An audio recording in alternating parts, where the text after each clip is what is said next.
and welcome to Standing Talk Firm. I'm Cherrilynn Bisbano, your host. I'm so excited for today's program. We have a phenomenal guest, one I think all of you've been waiting for. I'm going to let Jake introduce him. But first, I wanted to say happy day after Thanksgiving, and to many of you, and some of us might still be in a turkey coma.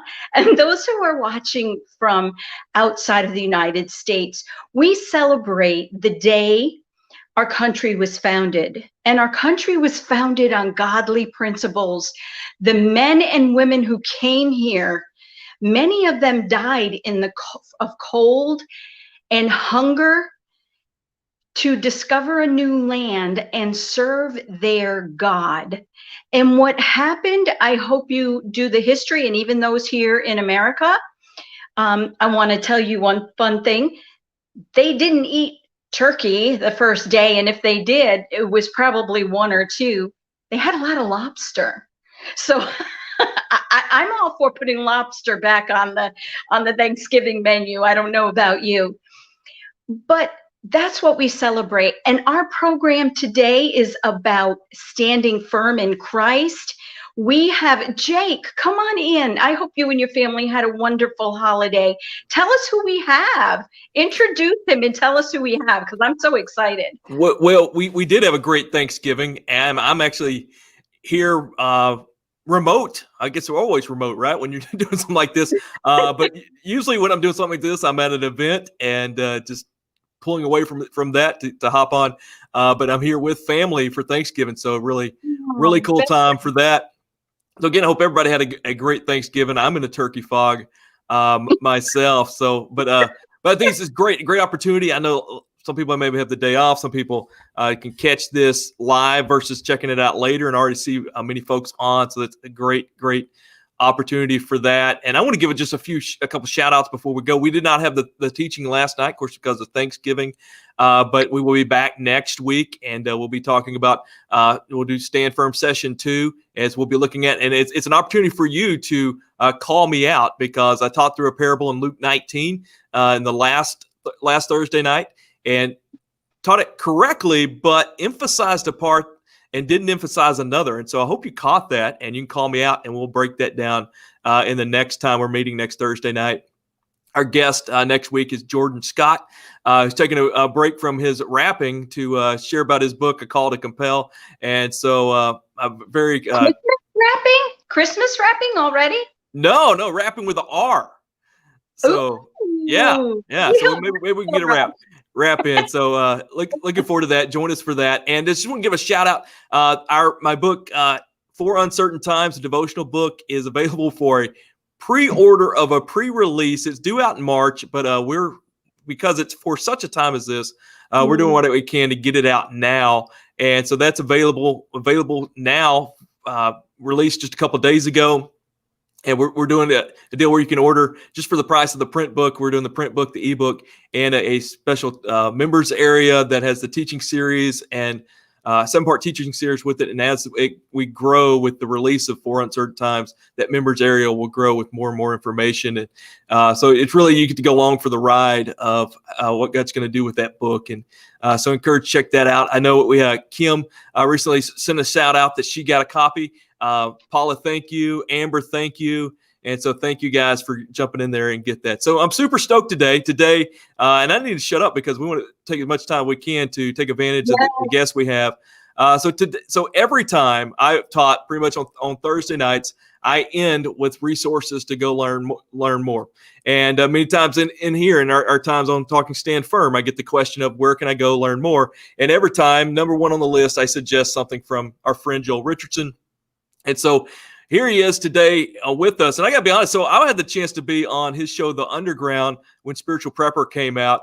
And it was such a cool moment for me because Joel, a huge fan. It was your book, Islamic Antichrist, Mideast Beast, that really God used to open my eyes to where that I'd just been accepting everything by tradition. Even though I was claiming to dig through the scriptures, I really wasn't, and really challenged me. So I was like total fanboy when you got me on, and just totally wrecked the interview with that. So maybe we can do a little bit better today. We'll see. the bar's not high for me. So, but I know you're knocking out of the park. But we're gonna, there's so many things we would love to just pick your brain about, hear about. But we're gonna focus in on your new book, From Sion to Zion. Oh, there I go, butchered it, right? Sinai to Zion, and also before that, Mount Sinai in Arabia. And so two great, amazing topic. And so a few weeks ago, we talked about the return on Thursday night, and we said we're just hitting the surface of it. And your new book really dives deep and just brings out a richer understanding of the return. So I'm stoked about that conversation. So again, no stranger to many of you, Joel Richardson, with books such as Islamic Antichrist, Mideast Beasts, When a Jew Rules the World, Mystery Babylon, Mount Sinai in Arabia, and Sinai to Zion, filmmaker, Bible teacher, missionary, everything. Joel, thanks for being on today. Hey, it's great to be with you guys. It's good to be here. Welcome, Joel. Welcome. Jake has said so many wonderful things about you, and I don't know if you know how Jake and I came into partnership, and I'll just tell you real quick. Jake and I have been friends for about 4 years. We started a program called Fulfilled Prophecy Fridays, and when all this stuff hit with COVID, I called him and I said, Jake, where is COVID in all this, and where do we need to stand firm? Because we both have the same heart of standing firm. I'm learning prophecy and everything that goes with it. And I am so thankful for people like you, Joel, and others who are on the program who are teaching me along with others. And there's so much depth and wisdom that I gained from you guys. And just like Jake, I believed everything that I was fed, and until I really read the book of Revelation. But I want, please, Joel, tell us what's on your heart and what you want us as believers to know, especially about your first book. And I know Jake has tons of questions, so I'm just going to fall in the background and listen and glean. So Joel, I've got a story that I didn't chance to tell you. So we had the opportunity to be with you at a conference, Understand the Times in Nashville a couple years ago. At the time, I was writing for the largest publication, largest denominational publication on occasion. And I called them to ask them to see if they could cover the conference. And they said, hey, Jake, you're going to be there. Why don't you cover it? So after the event, I submitted an article, and it got kicked back for being too controversial. And the reason it was too controversial because in your mini bio I put in there, I wrote your book, When a Jew Rules the World. And so, I'm sure you hear that, but I was blown away. Here it's a denomination that would be predominantly premillennial, who expects Jesus to come back and reign. Yet the term "when a Jew rules the world" was controversial because they did not make the connection that Jesus was the Jew you're talking about. Yeah, it's bizarre. I'm tempted to ask which denomination, but I guess you didn't, so I won't. Yeah. But yeah, the purpose, obviously, of that title was just to take all of the ridiculous conspiracy theories that are not only prevalent throughout the world, but even in the church. The Jews control Hollywood. The Jews control the banks. George Soros controls the world. Actually, maybe there's a little bit of truth there with George Soros, but just kidding. But all of the conspiracy theories that, sort of the classic protocols of the elders of Zion, these evil Jews have all these plans to control the stupid goyim, just to take that conspiracy theory and throw it right back in their face and say, no, in fact, there is a Jewish man that's coming back to engage in a very hostile takeover of the planet. And that's exactly what the Bible teaches. And it's actually at the heart of the gospel. So it's unfortunate. Yeah, absolutely. Well, and I heard I was listening to a teaching. It was solid what he was teaching through, but he was giving an overview of just the events that are going to come at the end. And in one statement, he says, we'll be raptured, resurrected, and we're going to be taken up to live with the Lord in heaven forever and forever. And then the next breath, he talks about Jesus coming back and establishing his kingdom, and that that detail of us being brought back with them, be a part of the kingdom was left out. But again, I'd like to pick your brain on everything. But your new book, Sinai to Zion, you laid out a biblical argument of Jesus returning not to the Mount of Olives initially, but to Sinai, which is absolute bombshell. Before we get there, I want to touch on your previous book about Mount Sinai being in Arabia. So you locate Mount Sinai, and put it in a spot that leads to a lot of controversy. Controversy has been raging for quite a while. Why? Where do you locate Mount Sinai, and why is it so controversial? Yeah, so I wrote that book to argue that a mountain called Jebel al-Luz in northwest Saudi Arabia is in fact the real biblical Mount Sinai. Certainly not the first to make that argument. There's been a handful over the years, really since the 80s, within the popular evangelical world that have been arguing this. But for the most part, the vast majority of scholars have not taken this seriously. There's been a handful that have over the years that have taken it seriously, but I did have a chance to go there a few years ago and really dove in heavy, into all of the academic literature, the critical literature, the arguments for and against it. And so I tried to really just summarize all of the main arguments in a very simple, easy to read format in the book Mount Sinai in Arabia. And I would just say that there are a few different candidates for Mount Sinai within the academic community, beyond just the traditional Mount Sinai that's there in the Egyptian Sinai Peninsula. There's also a mountain in the southern Negev of Israel called Har Karkum, which some believe is the real Mount Sinai. And obviously this one that I just mentioned in Saudi Arabia. But of all of the different candidates, there's only one mountain that has a very ancient Jewish tradition that says this is the mountain. So both Philo and Josephus said that Mount Sinai is the tallest mountain in the district, in the area of Midian. Now, the region of Midian is pretty, solid scholarly consensus that it's over there east of the Gulf of Aqaba, east of the Red Sea in northwest Saudi Arabia. During the time of the Exodus, Midian was over there, not the Sinai Peninsula. And so, of course, the tallest mountain in that area is Jebel Luz. And so that's really just the starting point. The early Christians, Eusebius, Jerome, a handful of other Christians continued to believe that, despite the fact that the Roman emperor had declared, Tacitus had declared that this other particular mountain was the real Mount Sinai in about the 4th century. But still in that same time period, you had Eusebius, and then Jerome, the Latin father, and other Christians that continued to believe that it was over there in northwest Saudi Arabia. And then later the Muslims, a few hundred years later, continued to believe that. And so it really is this unbroken chain, this unbroken tradition that was largely lost after Tacitus built St. Catherine's Monastery there in Egypt and called this other mountain the real Mount Sinai. But it's in these times that the Lord's bringing our attention back to it. And really the evidence is overwhelming. I'll just say that. When you really look at the evidence, and particularly when you go there, there's no question. There's no question that it's the real Mount Sinai. And that'll become clear in the years ahead as Saudi Arabia is open now and scholars start going there. It's going to become the single greatest biblical, historical, archaeological site perhaps in history. That's actually how important this is.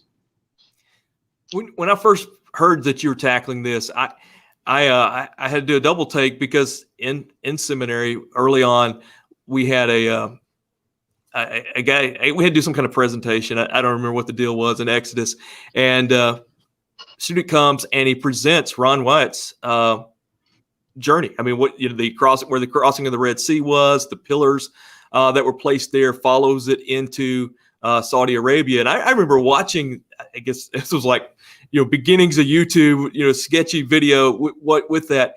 It just overwhelmed by the evidence, that was the chariot wheels under the water, all these things.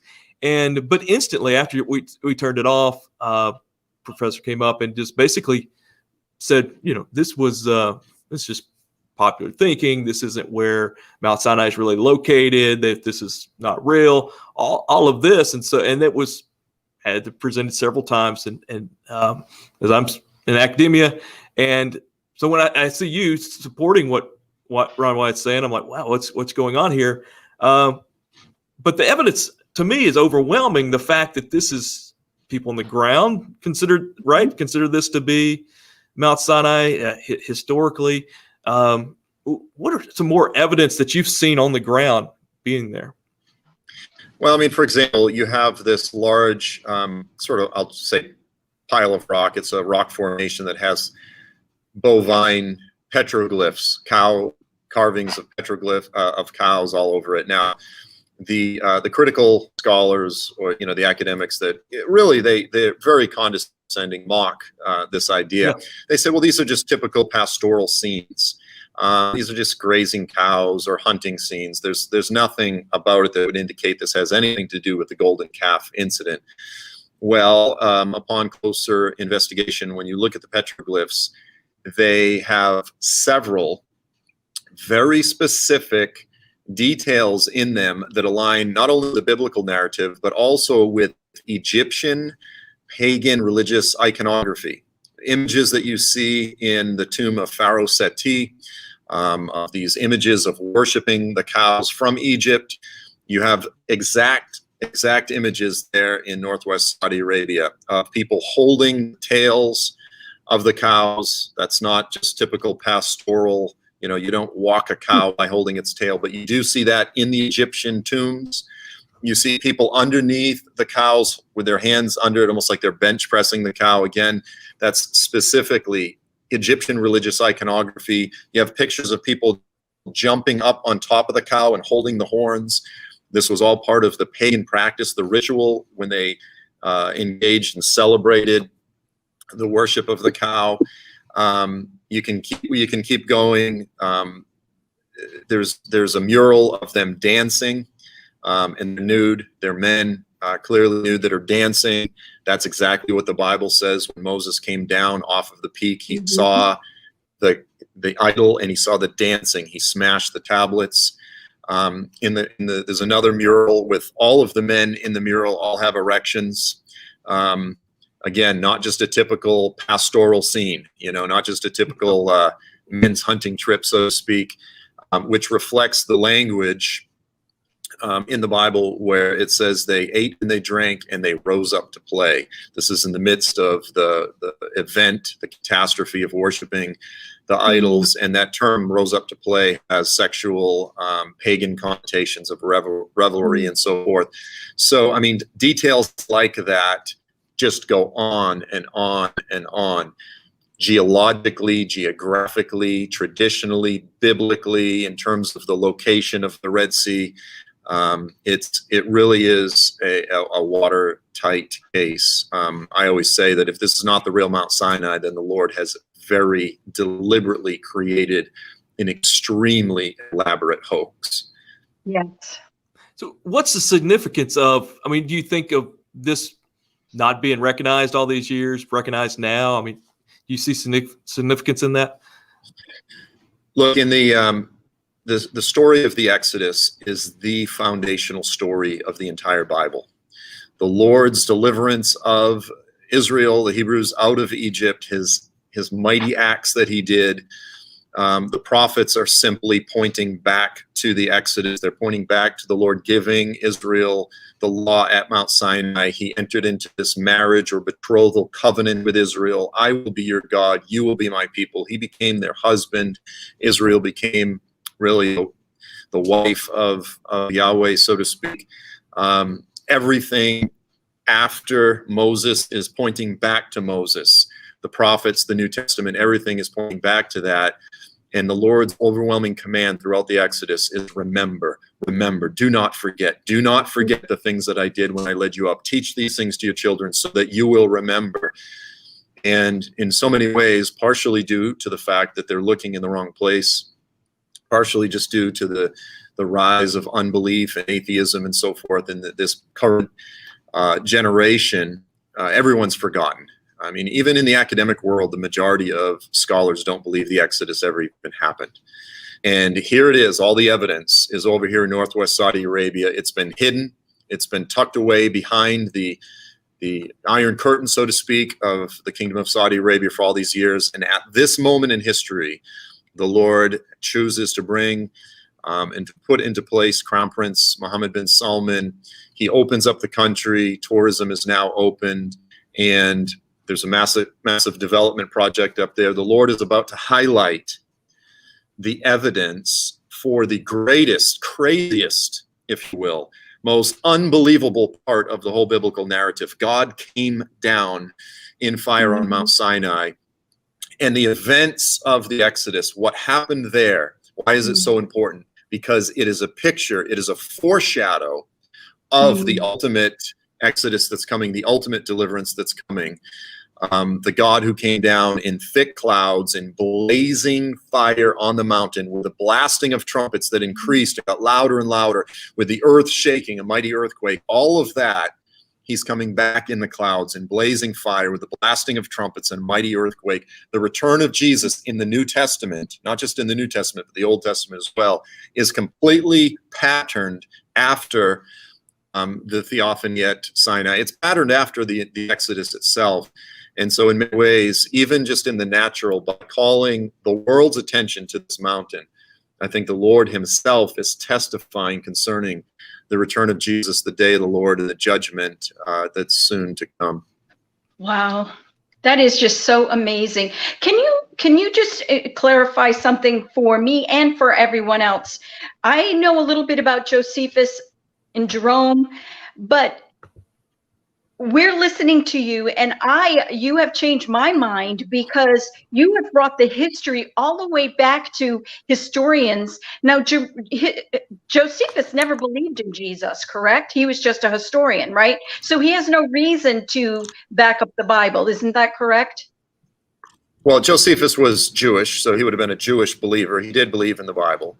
But yeah, yeah, absolutely. In fact, much of his history is kind of an expanded commentary on the Bible in a sense, and of course it expands up into the first century, the fall of Jerusalem, and so forth. Philo, of course. Now, Josephus was in Jerusalem. He was there. Jerusalem fell, and he's known as a traitor because he essentially sort of was a traitor to the Romans. But he's in Jerusalem. Philo was a Jewish commentator influenced heavily by Hellenism and Greek philosophy, but he's over there in Alexandria. And they both testify that Mount Sinai is the tallest mountain over there in the land of Midian. Two different parts of the world, two likely different Jewish traditions. And again, biblically speaking, have two witnesses from, again, different parts of the Jewish world. So that's important. They're both from the time period of Jesus and the apostles. Philo lived roughly the same time as Jesus. And so it is very likely that, Jesus himself would have understood, known the location of Mount Sinai, that it was down there in Saudi Arabia. And of course, Paul the apostle actually went there himself shortly after getting knocked off the horse on the road to Damascus. Thank you for clarifying. I didn't know. I was told that Josephus wasn't a believer. I didn't even know. He's not a Christian. He didn't believe in Jesus, but he was right. But Jewish. he is someone that has clout, and he is recognized. So you changed my whole mind about where Mount Sinai is just by naming him, because I know he's quoted so many times. So thank you for that. I'm learning stuff. Thank you so much. And I know Jake has some more questions for you. Well, and so people can get your book, Mount Sinai in Arabia, and dig in this deeper. Also, you've covered it on the underground as well. Didn't you do a live recording from Mount Sinai while you were there? Yeah, we've done a few, but yeah, I think I've got one underground where I'm sitting up there. The first time I was there a few years ago, sitting up in front of the mouth of the cave of Elijah.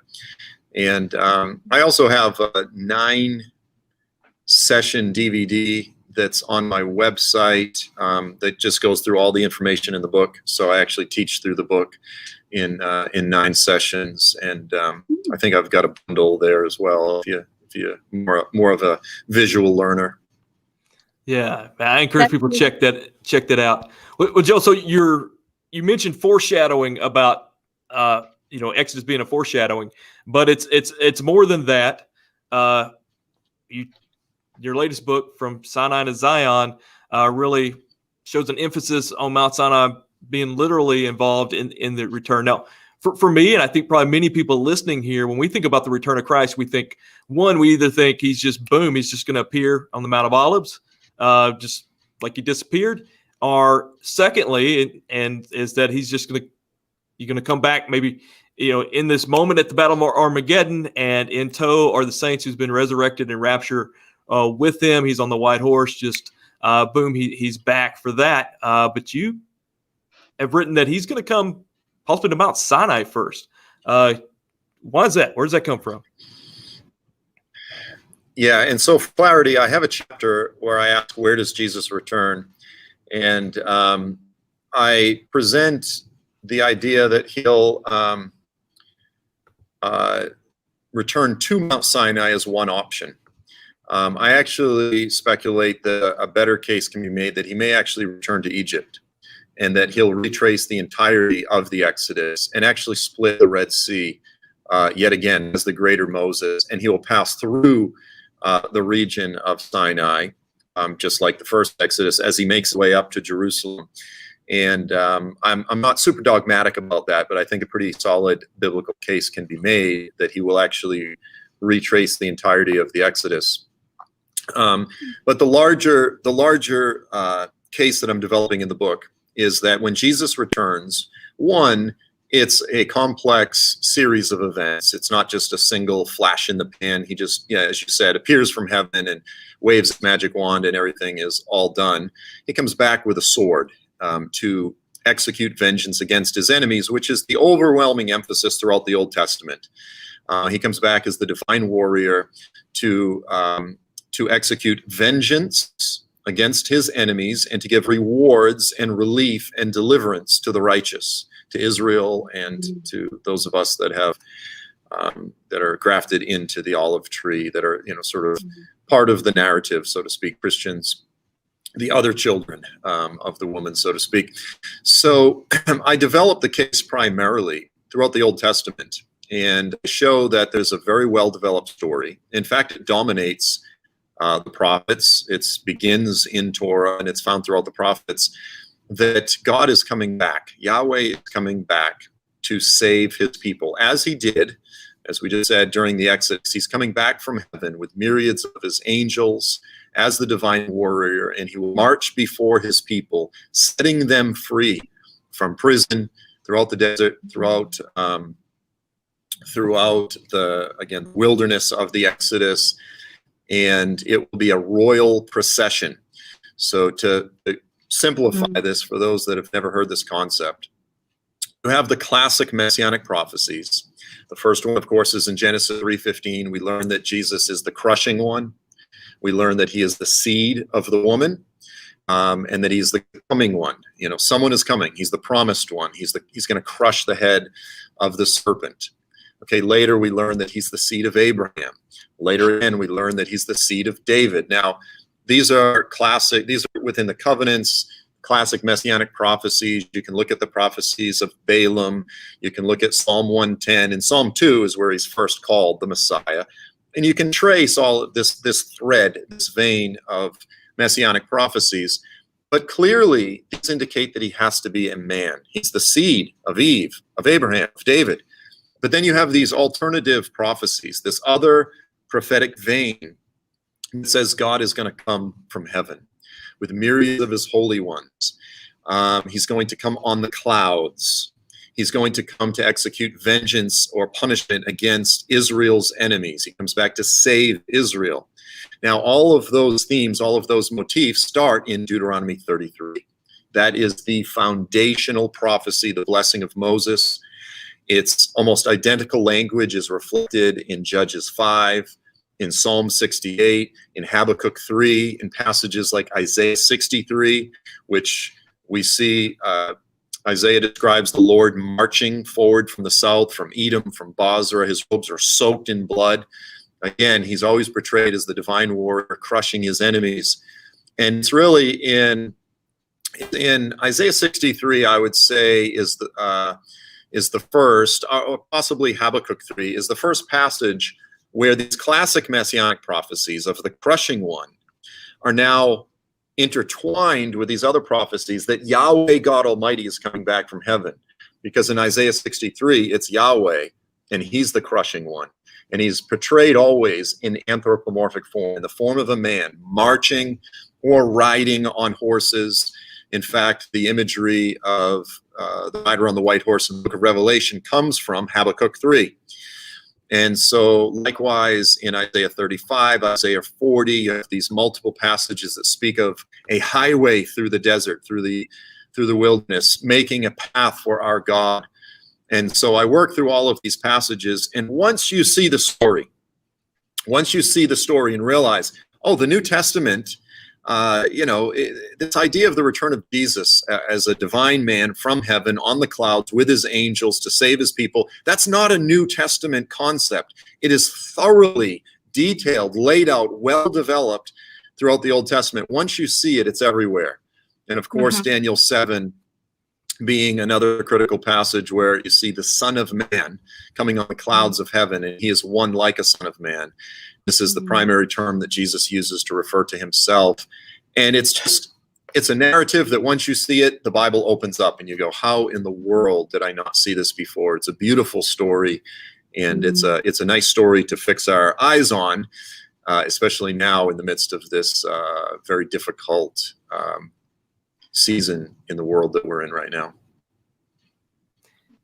You know, when I first started you teach on this, it's like many things from you. It's like, that's not what I understand. That's not what Scripture says. And you begin walking through passages, and many of the passages you would share, it would mention these locations, which Jordan today or Saudi Arabia today, and it's like it's right there. And I'm assuming my only way that I've missed that is just saying, no, that's prophetic. I mean, that's poetic language or something like that. But literally, we get these steps of where he's coming from, don't we? Yeah, and what's important is that it's easy to do that, is to look at some of these passages and say, well, this is just overly dramatized poetry. God didn't literally march before Israel. It's exaggerating the story of the Exodus or this type of thing. But the problem is that's not how the New Testament interprets these texts. So, for example, you have, I actually discuss in my book First Enoch. Now, of course, First Enoch is not scripture, but it was a very important book in the first century. It was widely known. And what's interesting is the prophecy of First Enoch says that God will descend from heaven and either tread through or upon Mount Sinai. And he will come back with myriads of his holy ones to execute vengeance against the ungodly, and so forth. Well, Enoch is actually quoting Deuteronomy 33. Well, Jude quotes Enoch. And so Jude, the brother of Jesus, the half-brother of Jesus, Jude 14 and 15 actually quotes Enoch, which is quoting Deuteronomy 33. And everyone, universally, every commentator is going to recognize that Jude is talking about the return of Jesus. And yet he says the Lord, Yahweh, will come back to execute vengeance. Similarly, in passages such as Zechariah 12 through 14, we see that it's Yahweh coming back. They will look upon the one they have pierced. No one argues that that is not talking about the return of Jesus. Every Christian commentator is going to recognize that. So what's interesting is that, someone could come along and say, well, I just think you're, reading, again, overly dramatized poetic passages in the Old Testament. And I go, the problem is the New Testament authors, including Jesus, don't interpret it as poetry. They interpret it literally. The very first verse in the New Testament where Jesus talks about his own return is Matthew 16, verse 27. He says, the Son of Man is going to come in the glory of his Father. So first he's quoting the Son of Man, which means he comes on the clouds. Again, he's alluding back to Daniel 7. When he says he's going to come in the glory of his Father, what's he talking about? Deuteronomy 33. It says God will come from Sinai, the Holy One from Mount Paran. His glory covers the heavens. He's portrayed like light radiating over the mountains, shining forward. And so it's these passages that begin by describing the radiant one, the shining one, the glorious one, that is then picked up in the New Testament. And again, Jesus says he will come back with 10,000 of his holy ones. What's he referring to? Deuteronomy 33, the foundation text. And then he says to execute vengeance against the wicked. Again, alluding to the final verses in Deuteronomy 33, where it says that you, along with your God, will tread upon their backs. That's the backs of your enemies. And so you see that type of language taken literally, where Paul says the God of peace will soon crush Satan under your feet. And so we have to understand the Old Testament foundational texts and how they develop and how they build up and then how they're interpreted in the New Testament. And then we realize, no, this is not a far out there idea at all. It's thoroughly biblical, even if we've never heard it, because we as Christians tend to be very New Testament centric. We just read these sort of abbreviated descriptions, and we don't recognize that in the book of Revelation, for example, when Jesus is described, his robes are soaked in blood. What's it alluding to? Again, it's alluding back to Isaiah 63. So it's, the connections and the intertextual arguments there are pretty incontrovertible. I think of these New Testament quotes like hyperlinks today. I mean, as they would say it, they would jump back to that. Isaiah 63 blows me away. I mean, who's this comes out of Edom, with robe dipped in blood. Joel, where's the best place for somebody to get your book? Super stoked about this. I think everybody needs to take a look at this because the return of Christ is the blessed hope, and this is the best coverage of it.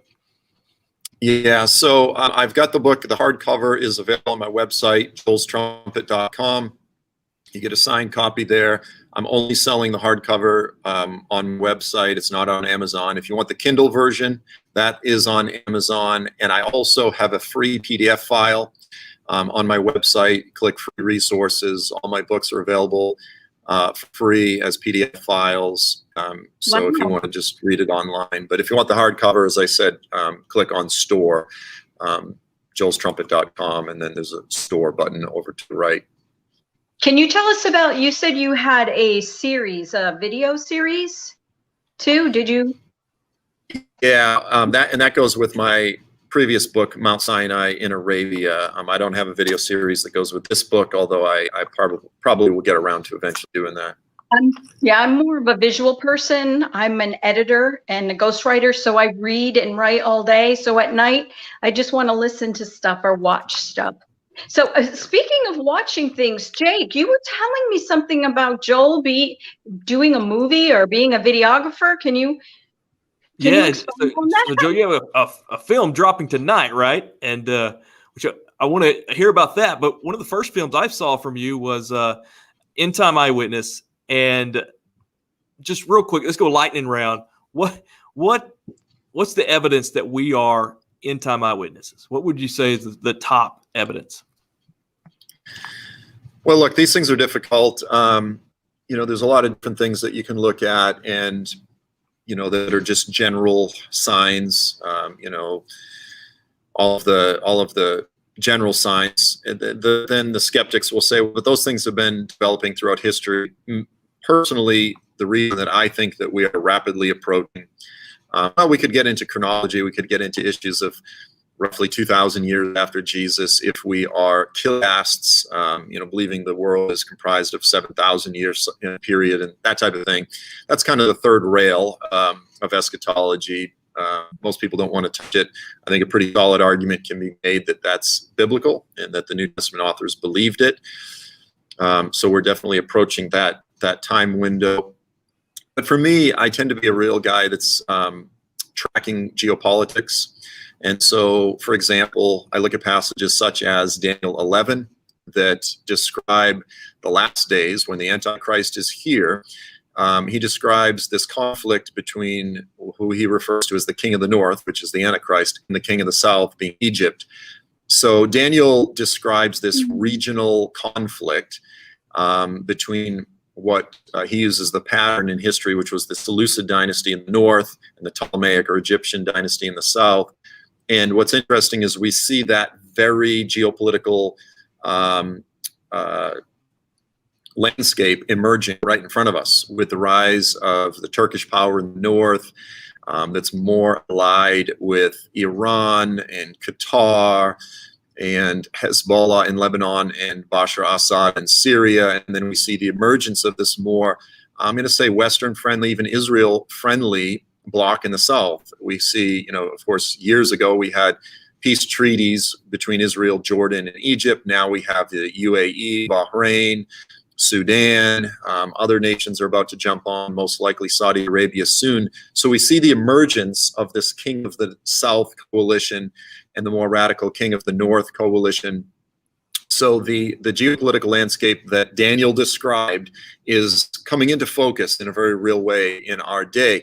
Now, again, does that mean that, the final 7 years are going to begin any month or any day now, or it's going to be another 20 years? We don't know. We need to be really cautious, and I'm always very leery of prophecy teachers that jump and they say we're already in it. This is the seal or this type of thing. I think that's I think we're jumping the gun. I don't think we're in the final 7 years by any means, but I think we're approaching that time. So we need to hold steady.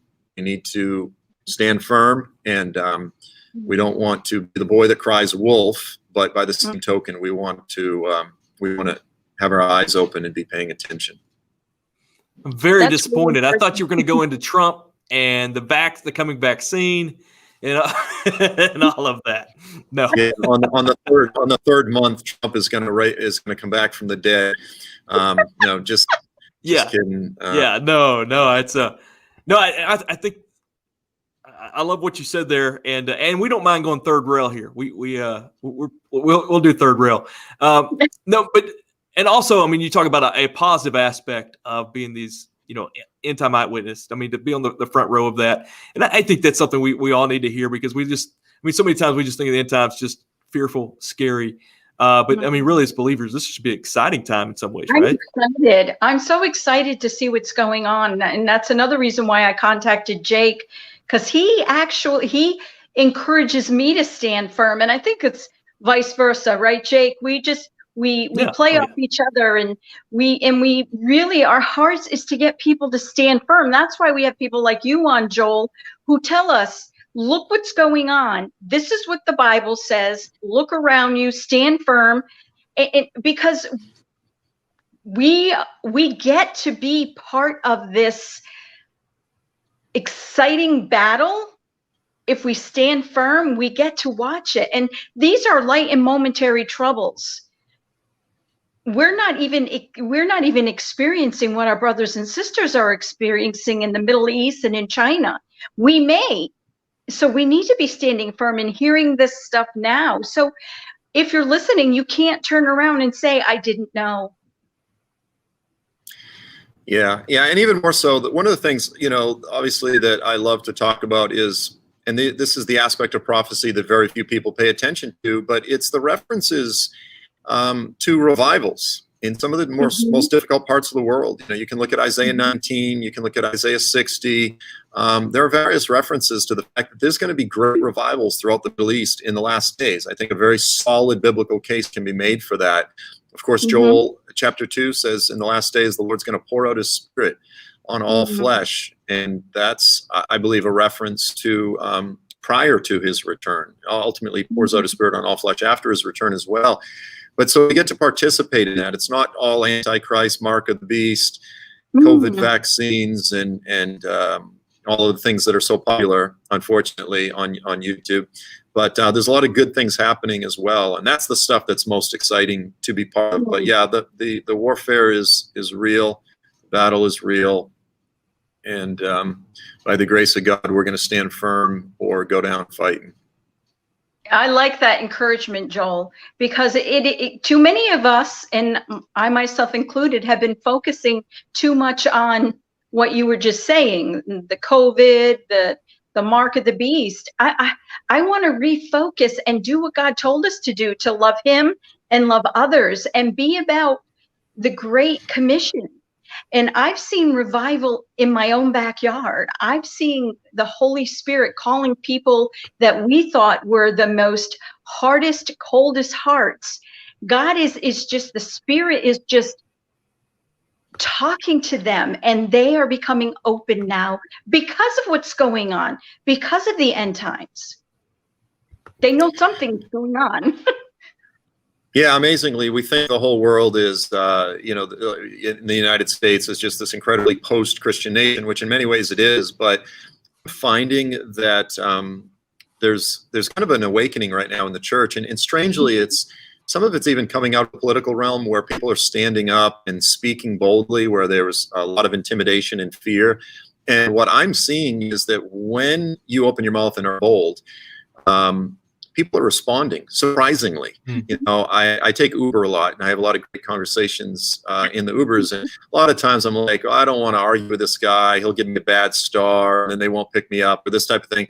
And I'm just, something, I'm going to take the opportunity if I have the chance. And, I've argued with people and opened my mouth boldly, and it's been amazing to see how they respond. It's almost like they're not used to Christians being bold, and Right. Every time they've responded really positively. So that's I'm seeing a transition here. Like the past several years, it looked like everything was just. I'm seeing the nation actually ripe for a potential revival in very surprising places. Yes, amen. I think Jake had some more questions for you. We want to end on this encouragement now. I mean, it's rare for us to do that. But Joel, you've got a film dropping tonight. Tell us about that. I know we've already got some who've shared it. They're excited about it. Yeah, so this is the brainchild of Dalton Thomas and Ryan Tidrick. Ryan joined FAI recently. He's an amazing cinematographer. He actually worked for a few years on the Little People Big World, that reality show. So he's a professional from that world. And in the midst of COVID, we were going to be filming the Covenant Controversy 4 around the world, but obviously that all got postponed. And so in the midst of the lockdown, they created a film, which is a series of, I should know this is a 22 or 23 songs. So the songs are released on Spotify, Apple Music, iTunes, and all that. Really good songs. These are ballads about the book of Revelation, and created a film which it's pretty crazy. I mean, it's highly creative, it's beautiful, it's moving, it's very metaphorical, kind of like the book of Revelation itself, but it's a story. It's essentially songs through the mind of an 11-year-old as he's dreaming, so to speak. He falls asleep as his father's reading the book of Revelation to him, and then the film unfolds, and it's kind of a Chronicles of Narnia adventure film called Ballad of the Revelation. It's different, and it's really beautiful. And they're uploading it. They've had some issues with the slow upload, so it'll be all up in a few hours. I don't know, they had some technical issues the day of release, but it's almost all up, and it'll be released here real soon. What's it called again? Ballads of the Revelation. That's what I thought you said. Your sound went out just as you were saying that. Ballads of the Revelation. Where would we find that? The link is up for the YouTube page, and so if folks want to click on that, that is right. That's where we're going, right? On my phone, I can't see it. I will go find it later. I am going to watch it tonight if it's up. And you can also watch on the Frontier Alliance International app. It will be streaming on the app as well. Thank you so much. I can't imagine something having technical difficulties on day of launch. I mean, can you imagine that? It's I'm at my family for Thanksgiving, and the internet wasn't good enough this morning, so we went to a different location. I'm there, and I'm plugging up, and I'm like, oh man, we're not gonna make it today. And so apologize, Joel. I was late getting on, but hey, Joel, thank you so much for taking the time to be on here. Cherrilynn, do you have anything before we let him go? I just want to thank him, and I will keep you in my prayers, Joel, and you in your writing and your ministry, because you're on the front line. And I will keep you. I pray for a lot of people, and especially, and I encourage everyone else to pray for Joel and also pray for Pastor Jake, because they are in the front lines. The evil one does not want the saints to be educated or to be standing firm. He wants us weak-kneed and feeble-armed. So pray for them and pray for yourselves too. But thank you, Joel, so much. Thank you both so much. It was a joy being with you, and God bless you guys. Have a fantastic day. And Joel, where's the best place for somebody to follow you at? I mean, I'm on Twitter, Joel7 Richardson, at Joel7 Richardson, and I've got my YouTube